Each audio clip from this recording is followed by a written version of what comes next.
Ahora presentamos, con un alto contenido para la más exigente teleaudiencia, nuestro acostumbrado comentario editorial, en la voz de Ramón de Luna.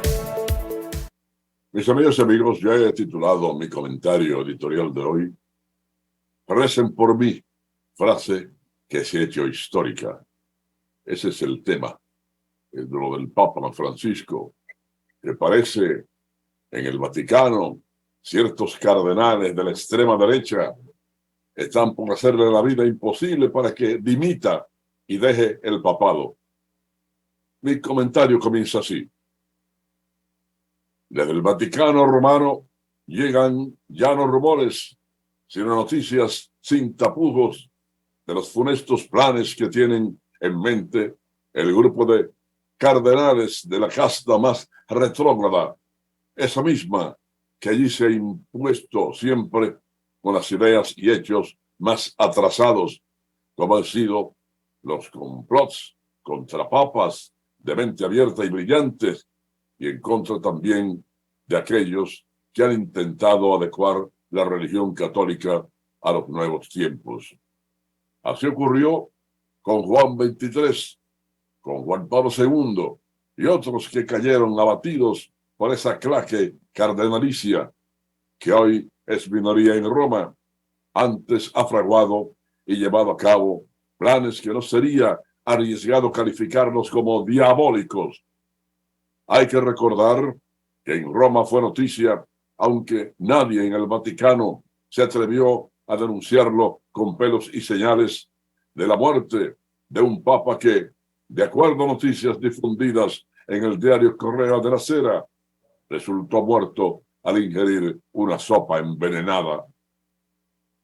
Apesadumbrado por la ocurrencia de escándalos que estremecían la curia de Europa, sobre todo por aquellos relacionados con abusos sexuales, fue el motivo que llevó a renunciar al Papa Benedicto XVI, aunque se le designara como Papa Benemérito.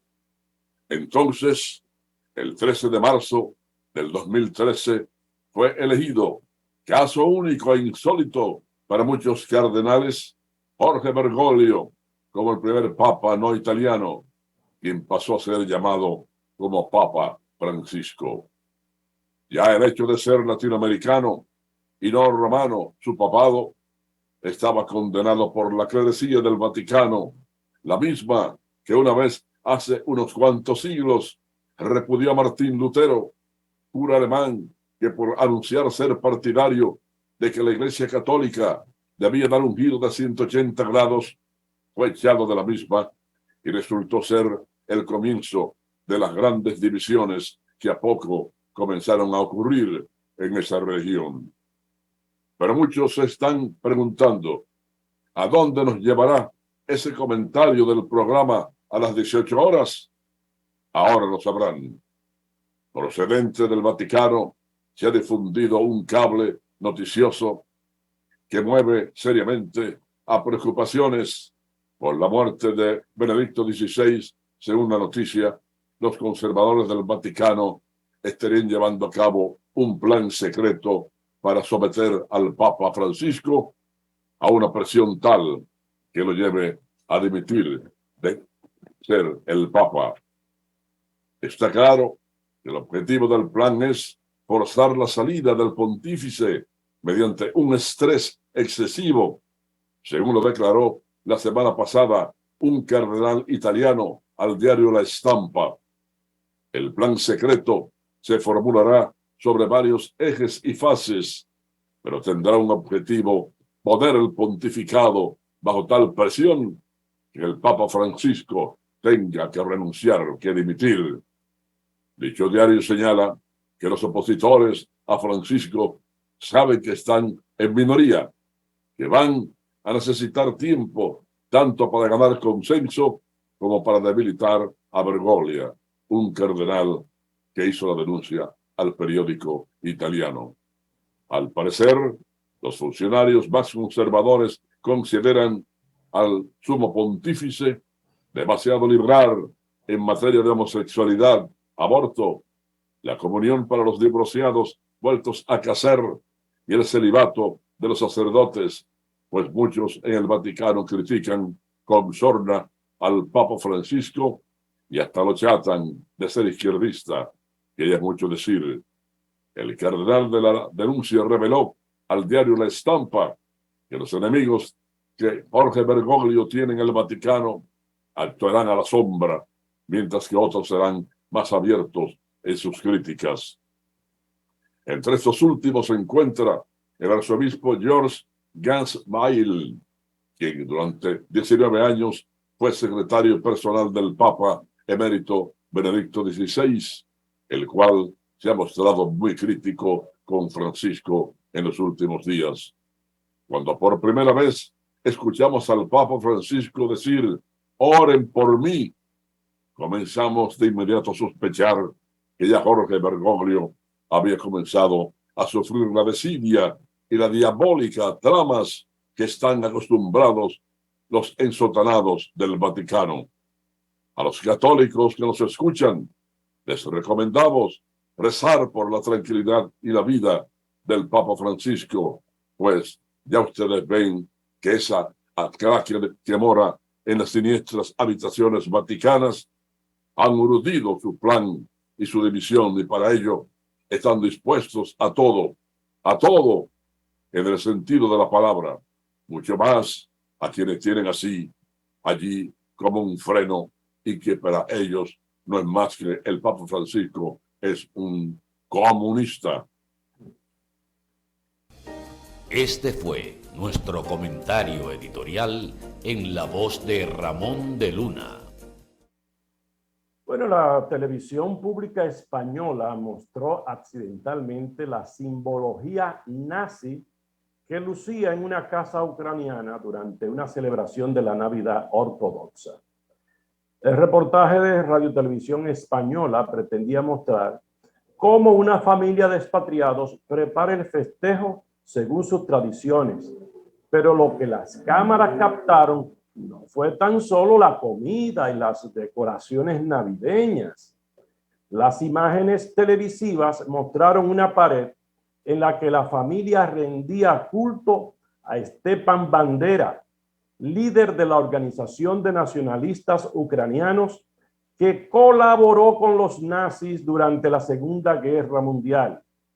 En esa pared también hay un retrato de Roman Shujevich, otro de los líderes de la Organización de Nacionalistas Ucranianos, así como un símbolo de la 14ª División de Granaderos Waffen-SS, también conocida como División Galicia, formada mayormente por voluntarios ucranianos de la región de Galicia, un territorio que hoy abarca el suroeste de Polonia y el oeste de Ucrania.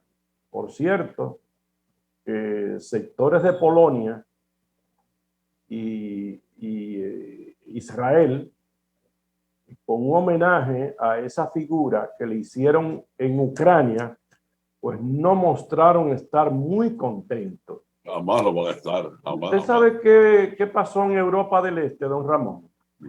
Que tras la Segunda Guerra Mundial, como eso eran los enemigos de los rusos, Occidente siempre apoyó esos sectores por abajo, y después de la caída del muro de Berlín, siempre financió esos sectores, y resulta que esos sectores crecieron, esos sectores fascistas y colaboracionistas con los nazis. Y por eso hay allí en Alemania del Este, en Ucrania y otros países por ahí, una simpatía por los nazis. Así es. Porque esos sectores siempre lo financiaron y lo apoyaron. Sí, señor, así fue. Señores, el presidente de Estados Unidos, Joe Biden, está siendo presionado por políticos demócratas para que envíe de regreso al expresidente Jair Bolsonaro a Brasil, después de que sus partidarios invadieran y destrozaran la sede de los 3 poderes de la República en Brasilia el pasado domingo. Bolsonaro salió del país rumbo a Estados Unidos el 30 de diciembre, 2 días antes de la toma de posesión del nuevo presidente Luis Inácio Lula da Silva, y se instaló en Orlando, Florida. Casi 2 años después del día en que los fascistas atacaron el Capitolio de Estados Unidos, vemos movimientos fascistas en el exterior tratando de hacer lo mismo en Brasil, escribió la representante Alexandria Ocasio-Cortez en Twitter en referencia a la invasión del Congreso de Estados Unidos el 6 de enero del 2021 por partidarios del expresidente estadounidense Donald Trump. Estados Unidos debe dejar de otorgar refugio a Bolsonaro en la Florida, escribió. Bueno, la Oficina para el Reordenamiento del Transporte fijó este miércoles su posición sobre el llamado a paro realizado recientemente por un grupo de conductores del Metro de Santo Domingo. En este sentido, el director ejecutivo de la OPRED, el ingeniero Rafael Santos Pérez, afirmó que se solicitó mediante el Ministerio de Administración Pública un aumento equivalente a un 20%, el cual fue aprobado y se hará efectivo a partir del mes de marzo. En cuanto a las prestaciones laborales, la OPRED indicó que en vista de que el MAT es el órgano que rige la función pública, hizo la solicitud correspondiente. No obstante, la Ley 41-08, Función Pública, promulgada en el 2008, establece en su artículo número 24 que todo el personal técnico, grupo ocupacional 3 en el sector público, solo recibirá a la hora de ser desvinculado de la institución el pago de derechos adquiridos, es decir, salario por vacaciones y salario número 13 o regalía pascual, por lo que entregar estas prestaciones sería una franca violación a la ley. Aprovechó para informar a la población que dicho servicio estará garantizado y que parte de los avances obtenidos ante dichos reclamos incluyen la aprobación de un aumento salarial. Señores, el Partido Republicano apoyó públicamente de manera rápida y contundente a Donald Trump horas después de que agentes federales incautaran documentos clasificados de su finca en Florida el verano pasado. 4 meses más tarde, esa sensación de intensidad y urgencia era inexistente, al menos por ahora, después de que la Comisión de la Cámara de Representantes encargada de investigar la violencia insurreccional en el Capitolio de Estados Unidos el 6 de enero del 2021 votó para recomendar que el Departamento de Justicia presente cargos penales en su contra. Los principales líderes republicanos esquivaron en gran medida la histórica recomendación del lunes, mientras que algunos de los que fueron presionados para pronunciarse ofrecieron defensas apagadas o a ninguno en absoluto. El líder republicano en el Senado, Mitch McConnell, pidió una explicación inmediata y exhaustiva después de que el FBI ejecutara la orden de registro de agosto en Mar-a-Lago, Florida. El lunes dijo ese mismo señor a los periodistas que él solo tenía una observación inmediata sobre la presentación de cargos penales. Toda la nación sabe quién fue el responsable ese día, el senador republicano Josh Hawley, que pidió la dimisión del secretario de Justicia Merrick Garland. Tras el registro, guardó silencio sobre la petición de la comisión y se concentró en supuestos errores del FBI.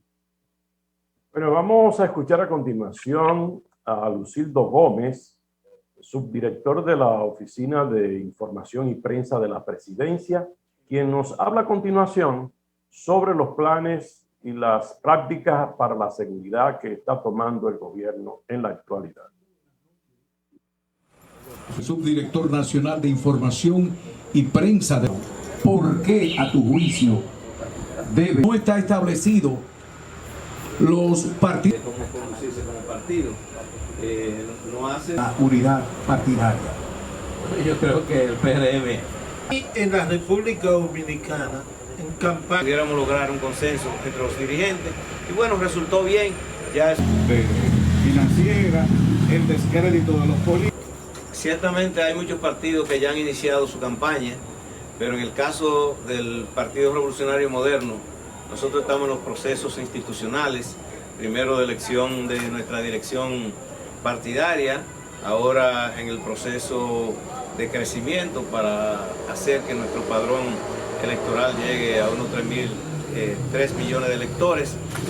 Y lo otro es trabajando para que el gobierno haga una gestión que la sociedad pueda valorarla positivamente y ayudando a que cada uno de los compañeros que tiene una función en el Estado pueda hacerlo con transparencia, hacerlo con honradez y hacerlo con eficiencia, que son algunos de los principios con que el presidente ha querido que su gobierno camine. Pero